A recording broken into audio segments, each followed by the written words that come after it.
जिम्मेदारी आपसे ज़रूर लूँगा। आपका बहुत बहुत स्वागत है। आपके भाई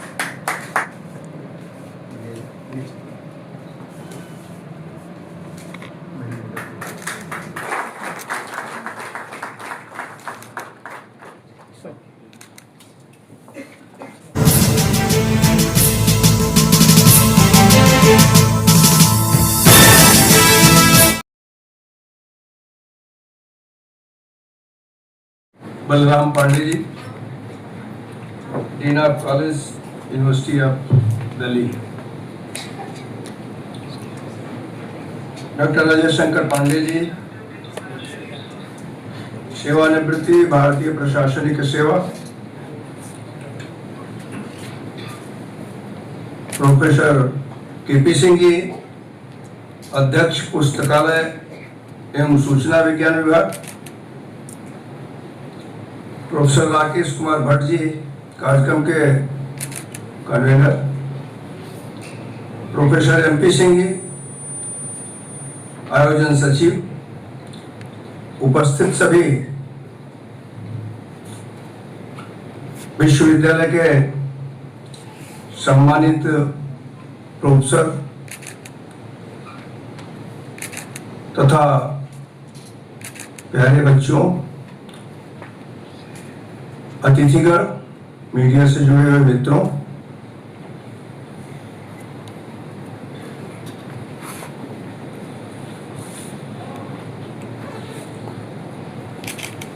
आज 12 अगस्त है।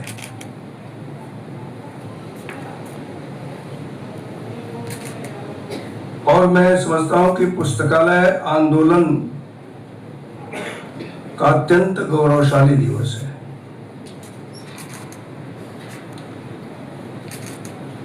यह दिन पद्मश्री डॉक्टर एस.आर. रंगनाथन की जयंती के रूप में हम मनाते हैं और शायद इसी नाते ये कार्यक्रम आयोजित किया गया है। संपूर्ण देश में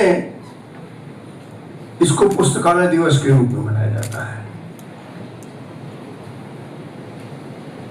वास्तविकता यह है कि पुस्तकालय के विकास, शोध, इसके लिए डॉक्टर रंगनाथन के व्यक्तित्व और कृतित्व को मैं नमन करता हूं और शायद इस विधा से जुड़े हुए देश के सभी लोग नमन करते हैं।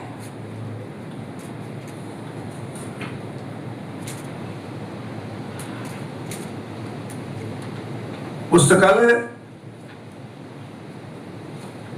पर गोष्ठी है तो पहले तो मेरे समझ में नहीं आ रहा था कि इस गोष्ठी में कहना क्या है,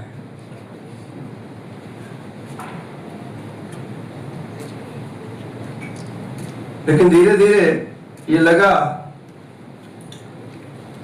वास्तविकता यही कि पुस्तकालय हमारी सभ्यता का मौन प्रहरी है।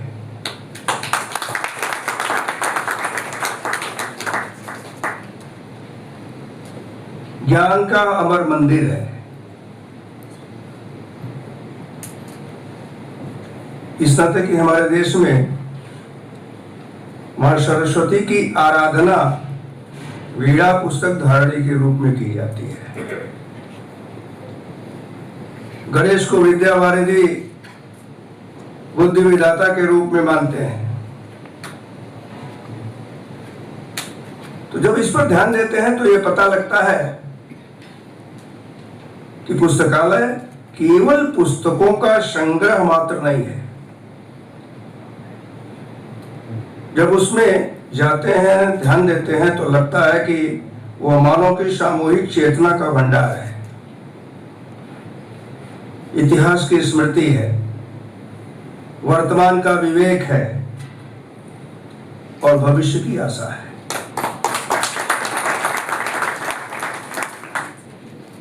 इसलिए जहां अच्छे ग्रंथों का सम्मान होता है,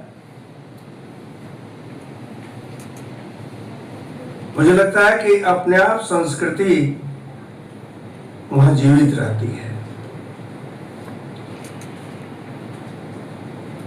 इसी नाते ऋषियों ने जो कहा,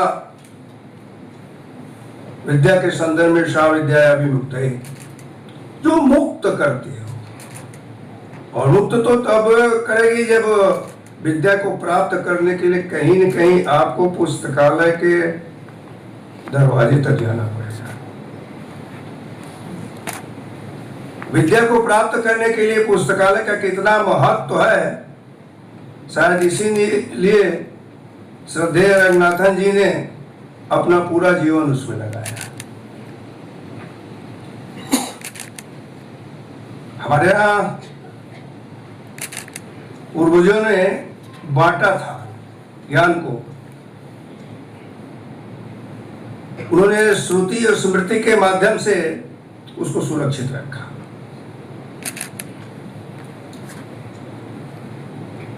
वेदों की परंपरा का अभ्युदय उसका अद्भुत उदाहरण है। देखिए तो हजारों वर्षों तक वैदिक मंत्र लिखित रूप में नहीं रहे, बल्कि अत्यंत वैज्ञानिक मौखिक पद्धति से पीढ़ी दर पीढ़ी जाते रहे। और वहां क्या रही? गुरुकुल की परंपरा। हम बताते रहे, हम सिखाते रहे।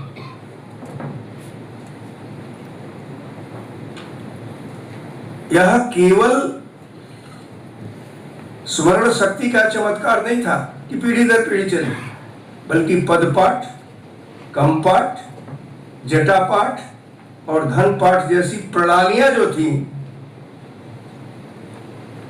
उच्चारण और पाठ की जो शुद्धता थी, उसको जब सुरक्षित रखा, तब पहला मानस पुस्तकालय का संरक्षण हुआ था। हमारे यहाँ ज्ञान को आज तो हम इस पेपर पर लिख रहे हैं, उस समय जब यह इसका विकास नहीं हुआ तो भोजपत्र पर लिखा जाता था। दक्षिण में उसी को ताड़पत्र पर लिखा गया। कपड़े की लकड़ी, कपड़े और लकड़ी और अन्य माध्यमों से लिखने की परंपरा विकसित हुई। जैसे हिमालय और उत्तर भारत में भोजपत्र, दक्षिण और पूर्वी भारत में ताड़पत्र। इस प्रकार से इन पांडुलिपियों को लिखा गया। और वास्तविकता यह थी कि यह पांडुलिपियां जो संस्कृत में भी थी, पाली में थी, प्राकृत में थी। इसमें गणित, ज्योतिष, आयुर्वेद, दर्शन, शल्य चिकित्सा, व्याकरण, राजनीति, अर्थशास्त्र, वास्तुशास्त्र, संगीत, नाटक और खगोल विज्ञान तक इसमें सुरक्षित रखा गया था।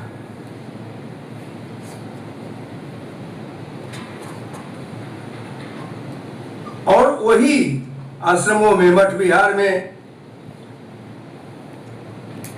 और जो बड़ा होता था उसको विश्वविद्यालय, तब ज्ञान का संरक्षण करता था। राजस्थान में, गुजरात में जैन मठों ने अनेक दुर्लभ ग्रंथों को सुरक्षित करने का काम किया था। केरल की परंपरा में आयुर्वेद, ज्योतिष, वेद और गणित से संबंधित था। वहां अनेक प्रकार की पांडुलिपियां सुरक्षित की गई। कश्मीर में शारदा लिपि में लिखी गई पांडुलिपियों को भारतीय ज्ञान परंपरा के अंतर्गत रखा गया। तो अगर इस प्रकार से देखें तो भारत का पुस्तकालय केवल इमारत नहीं था, बल्कि अगर विचार करें तो पूरा चलता फिरता भारत था।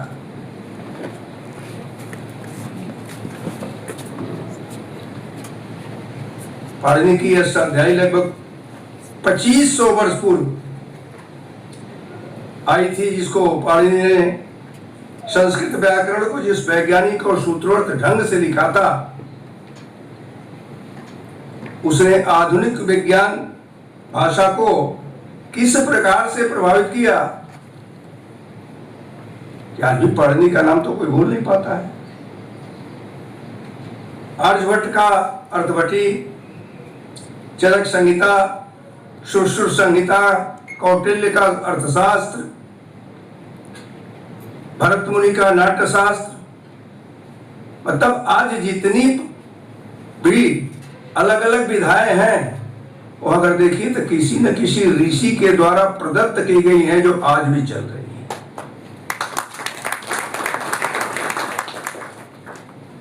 महाराज आमेर साहब की बृहद संहिता, पतंजलि का योग सूत्र,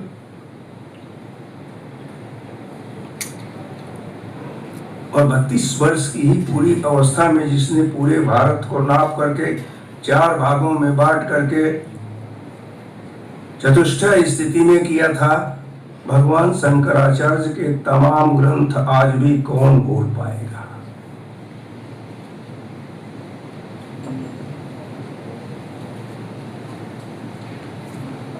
प्राचीन भारत में नालंदा विश्वविद्यालय, विक्रमशिला विश्वविद्यालय, तक्षशिला विश्वविद्यालय, उसी प्रकार से तंजावुर का सरस्वती महल,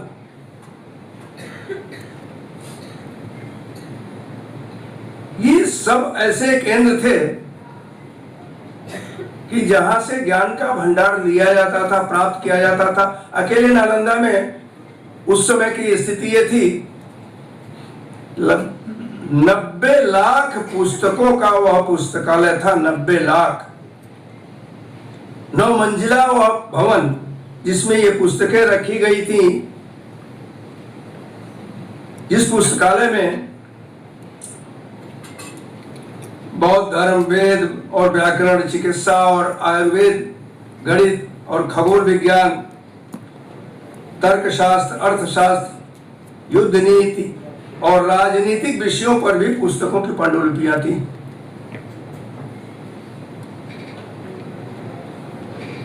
ग्यारह 1193 का वह दुर्भाग्यपूर्ण क्षण था जब बख्तियार खिलजी ने उस पूरे भवन में आग लगवाने का काम कर दिया था, जहां वास्तव में पूरा भारत था, क्योंकि उसको यह था कि भारत की संस्कृति इसी ज्ञान परंपरा में, इस ज्ञान को ही नष्ट करो। 6 महीने तक, पूरे 6 महीने तक वह पुस्तकालय जलता रहा। असंख्य पीढ़ियों की सामूहिक आवाज अगर थी तो नालंदा में थी, जिसको हमेशा के लिए चुप करा देने का काम किया था। वो भारत की सबसे बड़ी विरासत थी।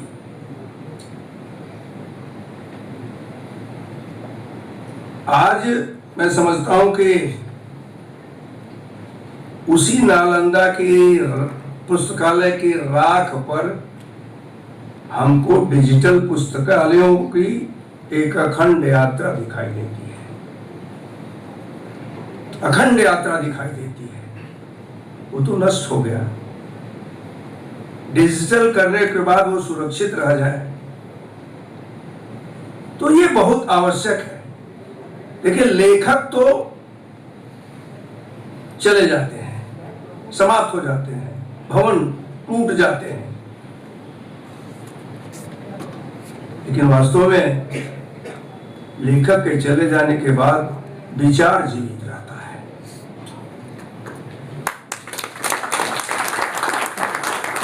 और उसी विचार को कहीं न कहीं आज के संदर्भ में हम नई शिक्षा नीति में भारतीय ज्ञान परंपरा को लेकर के चलने का काम कर रहे हैं।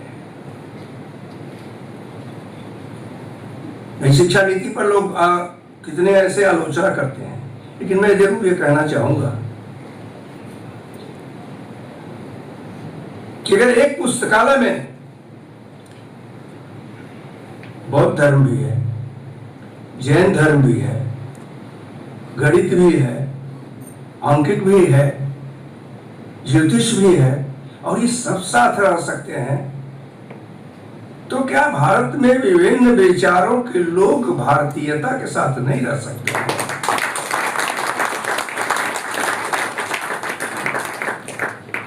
जिस दिन ये लेकर के चलेंगे उस दिन भारत को विश्व गुरु बनने से रोक कौन पाएगा।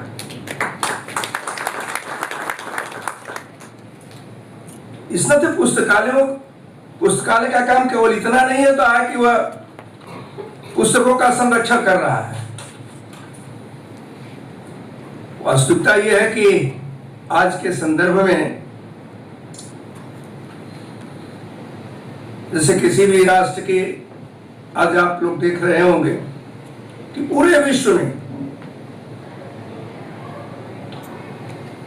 सोना खरीदने की होड़ लगी हुई है कि हम कितना सोने का भंडार रख लें। क्यों? क्योंकि भविष्य में ये पे करेगा। कितनी तेजी के साथ सोना भगा है, भविष्य में ये पे करेगा। लेकिन हमारे यहां भारत में राष्ट्र की वास्तविक शक्ति उसके स्वर्ण भंडार में नहीं है, बल्कि निहित है तो उसके पुस्तकालयों में सुरक्षित है।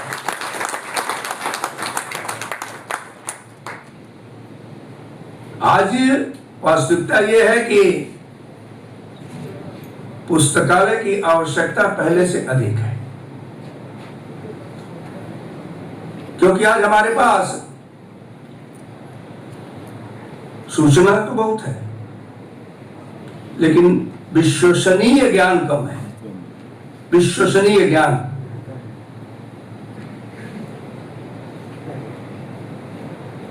ओपिनियंस हैं,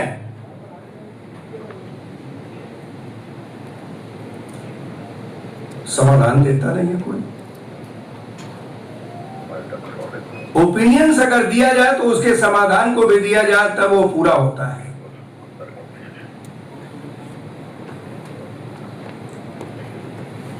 कृत्रिम बुद्धिमत्ता, जिसकी एआई की चर्चा सम्माननीय बलराम पाड़ी जी कर रहे थे,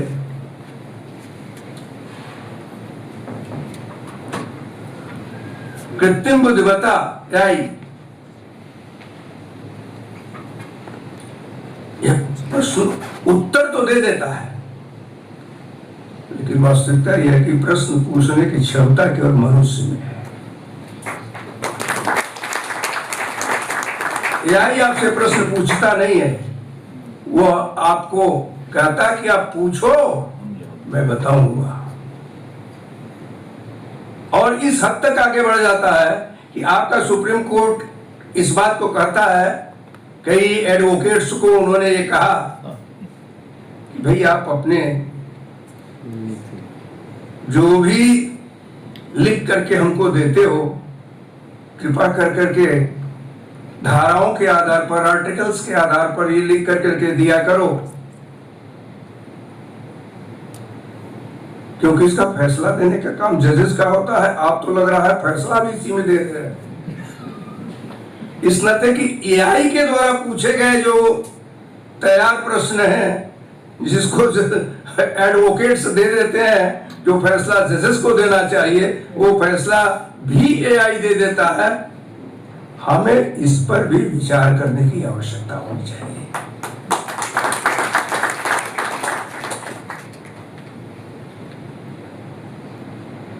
आज की सबसे बड़ी आवश्यकता है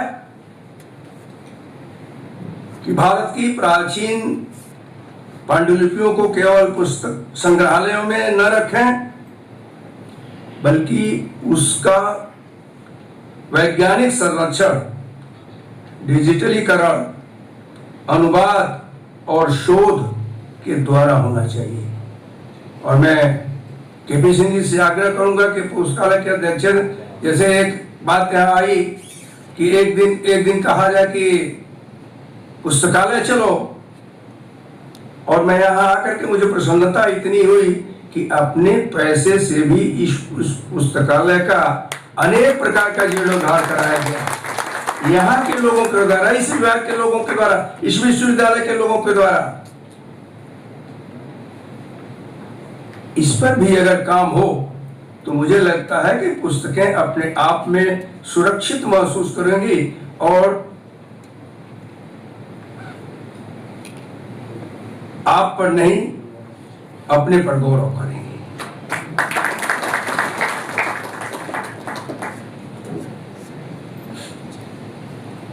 अभी जैन जी की बात आई,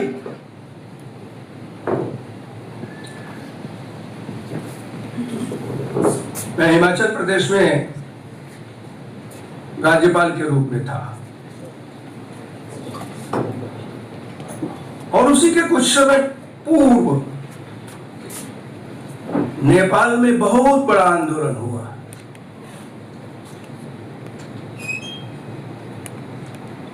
परिणाम ये हुआ कि वहां की व्यवस्था के खिलाफ आंदोलन ने नेपाल की पूरी धरोहर को नष्ट करने का काम कर दिया। वहां के पार्लियामेंट नष्ट हुए,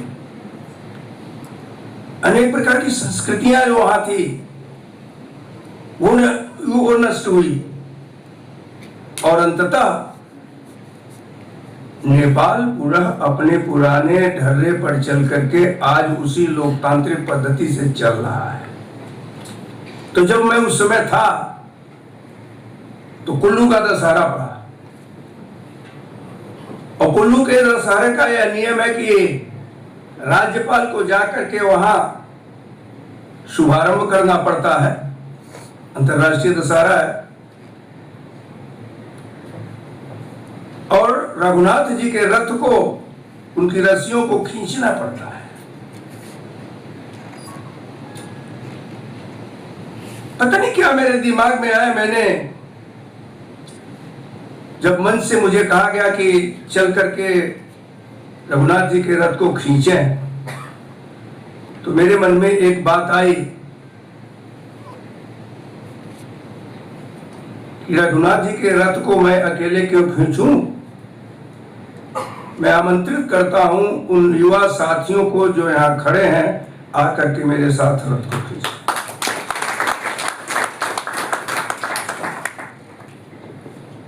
और परिणाम हुआ कि हम भी की स्थिति में इतनी भीड़ हो गई कि कुछ दूर तक चला, उसके बाद वही हुआ, उस रथ को लेकर के चल दिए। फिर जब मुझे संबोधन करना हुआ तो मैंने कहा कि मैं ये तो नहीं जानता हूं कि अन्य जगहों के क्या है, लेकिन आप लोगों ने देखा होगा कि भारत का जैन जी क्या है। वह रघुनाथ जी का रथ खींच रहा है, ये भारत का जैन जी है। जिधर आप उसको ले जाना चाहेंगे, युवा मन उधर जाएगा। छोड़ देंगे तो अपने अनुसार इधर उधर जाएगा। इस नाते युवा मन से बात करने की आवश्यकता है, उसको बताने की आवश्यकता है, संस्कृति को समझाने की आवश्यकता है। न वह संस्कृति को भूल पाएगा, न अपने संस्कार को भूल पाएगा। कैसे अपने माता पिता के द्वारा दिए गए संस्कारों को भूल पाएगा।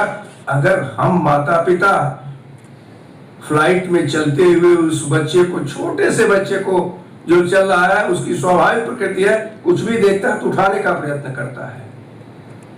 हमारी आज स्थिति क्या हो गई कि हम जब चल रहे हैं, फ्लाइट में चल रहे हैं, ट्रेन में चल रहे हैं, बच्चा झुक कर उठाना चाहता है तो हम समझाते नहीं है, बल्कि बड़ी तेजी के साथ कहते हैं डोंट टच। वो डर जाता है। तो मुझे इसको भी समझाने की आवश्यकता है कि मैं अपने बच्चे को क्या प्रेरणा दे रहे हैं। ठीक वही स्थिति है पुस्तकालय की। पुस्तकालय में आने वाले लोगों को पुस्तकालय मां की तरह से संरक्षित करने का काम करता है। आना चाहिए और वहां से मां के दुग्ध की तरह से उसका पान करना चाहिए।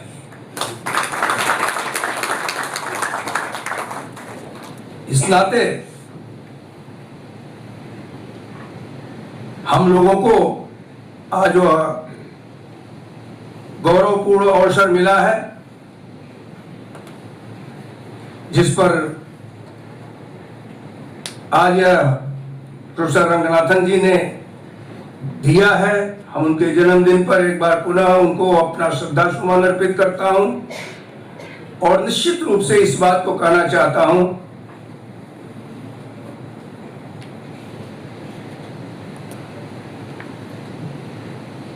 जैन जी को समझाना चाहिए, उस पर प्रतिक्रिया नहीं व्यक्त करनी चाहिए। क्रिया की प्रतिक्रिया होती है, लेकिन समझाने से समझ बढ़ती है। समझ को बढ़ाने के लिए, उनको विकास के पथ पर ले जाने के लिए आवश्यक है कि हम उनके कार्यों पर प्रतिक्रिया न दे करके, कहीं गलती होती है तो भी उसी से होती है, उसको एक समाधान देना चाहिए। सिर्फ प्रश्न पूछना नहीं चाहिए। अगर प्रश्न आता है तो उत्तर देने का प्रयत्न करना चाहिए। और पुस्तकालय भी अगर देखें तो हर प्रकार के उत्तर देने का काम करता है। इसी नाते पुस्तकालय को भारत की संस्कृति का पूरी तौर पर जन्मदाता माना जाता है। मैं एक बार पुनः इस कार्यक्रम के आयोजन के लिए आप सभी लोगों की सराहना करता हूं, और अगर इसको केवल आज ऐसे आगे बढ़ाना है अन्य विषयों पर, तो इसका डिस्कशन होना चाहिए। इस डिस्कशन के बाद जो परिणाम है उसका कहीं कहीं नोट बना करके प्रसारित भी करना चाहिए, ताकि लोग, बच्चे ये जान सकें कि हमने कौन सा डिस्कशन किया है और वो बच्चे हमसे क्या लेंगे। बहुत बहुत धन्यवाद।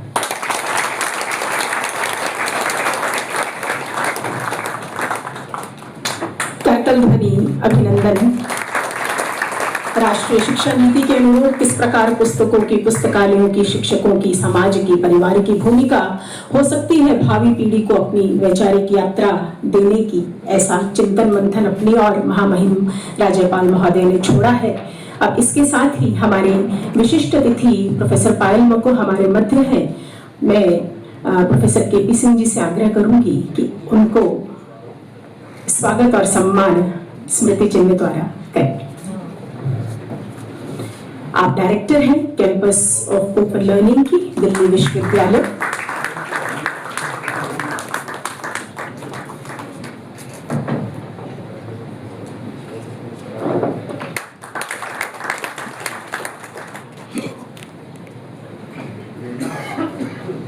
प्रोफेसर प्रेरणा मल्होत्रा,